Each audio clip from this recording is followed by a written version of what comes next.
Vamos a hablar de nuestro avatar financiero. ¿Y a qué nos referimos con el avatar financiero? Estamos hablando de cuál es nuestra personalidad financiera. Cuando hablamos de personalidades financieras o avatar financiero, es cómo reaccionamos los humanos a la hora de tomar decisiones financieras. Entonces, hay que recordar que los seres humanos somos, ante todo, seres emocionales. Las decisiones todas no las tomamos desde un punto de vista racional. Nosotros no somos robots que tomamos decisiones por algoritmos. Nosotros actuamos desde el ámbito emocional. Y eso es muy importante tenerlo en el radar, porque precisamente al actuar de forma emocional tenemos ciertos sesgos de comportamiento. Por ejemplo, cuando a ti te dicen, bueno, vamos a hacer ejercicio, entonces dices, bueno, voy a empezar mañana. Ese sesgo nos muestra que nosotros somos más propensos a tomar decisiones mañana que hoy. Entonces, si tenemos claro ese sesgo, vamos a decir, bueno, pues lo que voy a hacer es ahorrar mañana, pero firmo hoy para empezar a ahorrar mañana.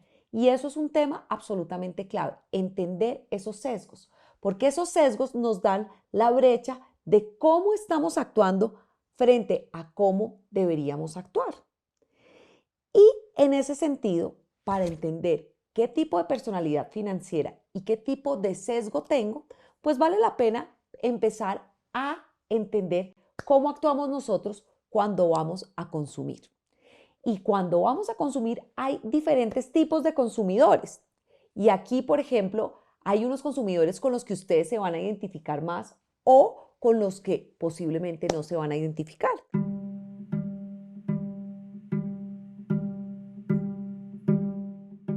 Cuando vamos a consumir, un típico consumidor es ese consumidor que le da como mucho énfasis a toda la parte del estatus, a toda la parte, digamos, que de satisfacción y de placer que le produce un producto, valga la redundancia.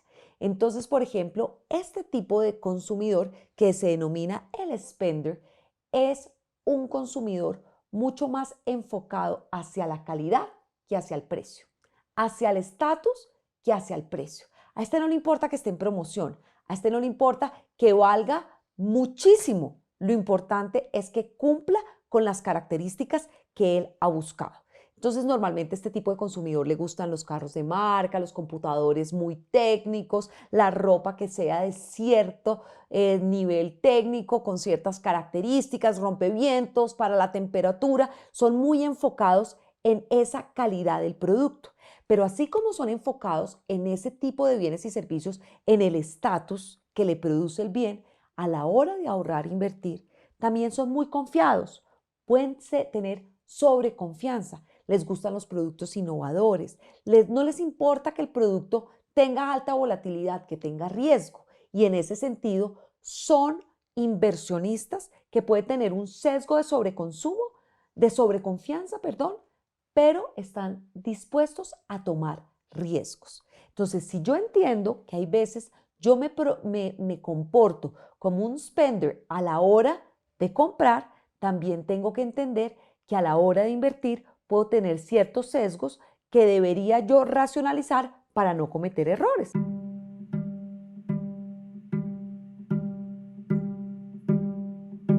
Y hay otro tipo de consumidor que es lo opuesto al spender que estábamos hablando. Está el coleccionista. A este lo que le importa es que el producto sea barato. Está buscando un precio muy económico y sobre todo a este coleccionista le cuesta gastar. Es el que se mete en la página web y revisa todo y no compra nada. Se queda horas y horas haciendo como esa comparación y a la hora de dar ese clic, ese go en la compra, se demora años. Y cuando ya va a dar el go, ya el producto no está disponible. Entonces a ese coleccionista le cuesta mucho comprar. Pero cuando lo analizamos en términos de inversionista, pues también es muy cauto, no le gusta tomar riesgos, le gustan los productos que realmente no tengan nada de volatilidad, que les produzca mucha tranquilidad.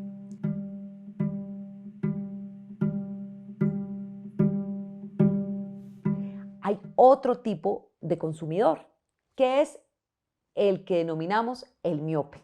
A ese, lo del consumo no es lo de él, básicamente, si va a comprar un computador, no, yo no sé nada de computadores, a mí que me asesoren. Si va a comprar una ropa, entonces que el especialista lo asesore. La verdad es que lo de él es lo de él, la medicina, la antropología, la filosofía, pero a la hora de consumir no es un tema que les importe mucho y solamente consumen para satisfacer ciertas necesidades y la verdad lo de ellos es la asesoría. Entonces, por supuesto, muchas veces se recargan mucho en otras personas para tomar decisiones y cuando hablamos de inversión pasa algo similar, que básicamente no se sienten cómodos, no se sienten seguros con los temas de inversiones y básicamente lo delegan en un hermano, lo delegan en un primo y finalmente no se empoderan de su decisión financiera.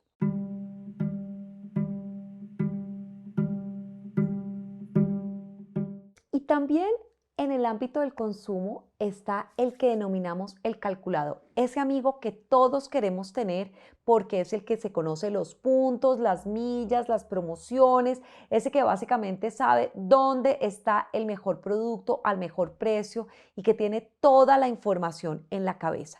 Es el realmente lo que le interesa es dónde puede encontrar ese mejor precio.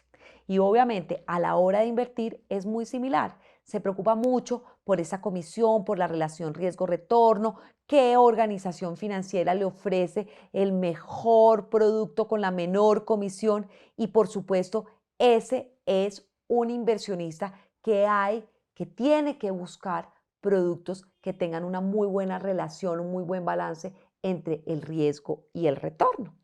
Y ya entendiendo ese ámbito del consumidor, que básicamente hay consumidores mucho más racionales, mucho más disciplinados, hay otros un poco más impulsivos, hay otros que no les gusta para nada el consumo, hay otros que se dejan asesorar. Es lo mismo en el ámbito de las inversiones.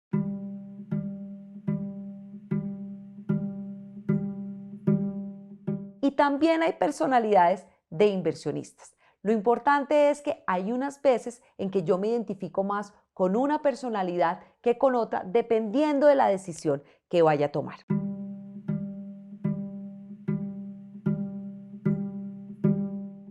Entonces, cuando hablamos de consumidor, hablamos de uno que se llamaba el spender. En el avatar financiero, a la hora de tomar decisiones financieras, hay uno que se llama el artesano. Ese inversionista es bastante creativo a la hora de invertir. A él le gustan los productos innovadores. Como busca un estatus y una diferenciación, no le gusta invertir en donde todo el mundo invierte. Para él lo importante es algo que realmente le produzca una diferenciación y que le dé certeza que va a tener un retorno superior al que tiene todo el mundo. Ese es el artesano. Ahora, el artesano tiene un problema, que es un sesgo de sobreconfianza. Ese artesano puede asumir precisamente más riesgo algunas veces del que debería asumir. Y ese artesano debe tener muy claro que ese sesgo de comportamiento lo tiene que moderar.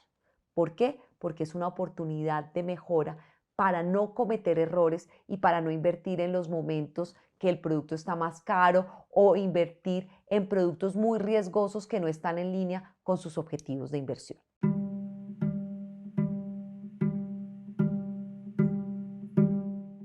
Bueno, y otra avatar financiero es el guardián. El guardián básicamente es aquel que valora mucho la estabilidad. Para él el dinero es muy importante, pero tiene un sesgo y ese sesgo es que detesta el riesgo. Y precisamente ese es un aspecto a mejorar, porque muchas veces se centra en inversiones de muy poca volatilidad que precisamente no le ayudan a cumplir con objetivos de inversión de largo plazo.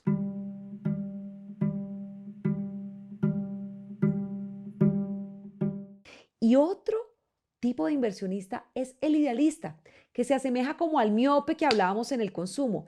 El idealista, para él, el dinero, eso es un mal necesario. La verdad que otro se ocupe del dinero, yo me ocupo de cosas mucho más profundas, mucho más cercanas a lo que a mí me interesa. Entonces puede ser ese médico que está muy enfocado en todo el tema científico, pero pues el dinero finalmente fluye y eso es un tema de otros.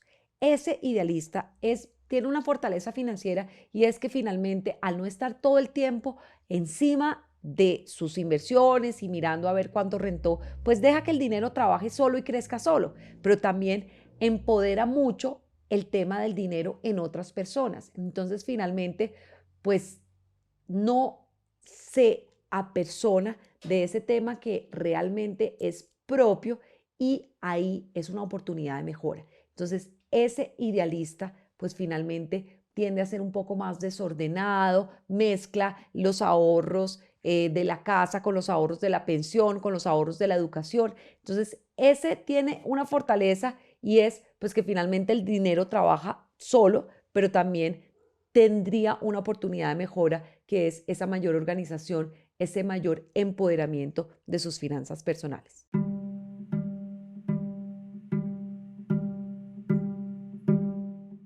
Y finalmente tenemos otro avatar financiero que es el racional. Esta persona es obsesionada con los números, le gusta mucho los números, los temas de inversiones le encantan, pero tiene una debilidad financiera y es que se obsesiona mucho con los eventos recientes y si llegó a tener una pérdida en algún tipo de inversión o un mal evento en algún tipo de inversión, se obsesiona con esto y al estar obsesionado pues pierde oportunidades de inversión interesantes que pueden dar en ese activo donde en algún momento no le fue bien. Bueno, precisamente al entender cuál es nuestro avatar financiero, pues nos damos cuenta cuál es esa propensión que tenemos a la hora de tomar riesgos. Y precisamente cuando somos muy racionales o somos muy calculadores, pues tenemos una baja propensión a tomar riesgos.